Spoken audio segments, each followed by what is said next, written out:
Quels sont les avantages, inconvénients et différences entre une étude de marché qualitative et une étude de marché quantitative? Dans quel cas privilégier l'une ou l'autre? Les études qualitatives visent à identifier, explorer et comprendre des mécanismes complexes. Les études quantitatives permettent de mesurer, dénombrer, estimer et caractériser. D'un côté, on cherche donc à échafauder des hypothèses et identifier des corrélations, de l'autre, on tente de les confirmer ou de les infirmer. Les études de marché qualitatives s'appuient sur des techniques spécifiques comme entretiens individuels, groupes de discussion, anthropologie, études du langage. Les techniques quantitatives sont plutôt associées aux questionnaires quantitatifs, et leurs corollaires les enquêtes et sondages, en ligne ou hors ligne.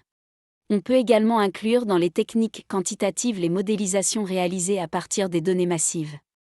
Les études qualitatives se basent sur des échantillons de taille réduite, aux alentours de 15 à 30 dans la plupart des cas, alors qu'une enquête quantitative, pour être représentative, se basera généralement sur des échantillons de plusieurs centaines de répondants, voire des millions dans le cas des modélisations réalisées à partir des big data. La phase qualitative est généralement plus longue et laborieuse que la phase quantitative dans le sens où elle est par nature moins structurée. Il faut donc faire preuve de beaucoup de discipline pour analyser une phase qualitative dans la durée. La phase qualitative va en effet durer plus longtemps que l'enquête quantitative. Il est indispensable de bien comprendre les objectifs qui peuvent être atteints avec chacune des méthodologies. En d'autres termes, avant de commencer votre étude de marché, vous devez vous imprégner de l'esprit des deux approches afin de choisir celle qui correspond le mieux à votre cas de figure.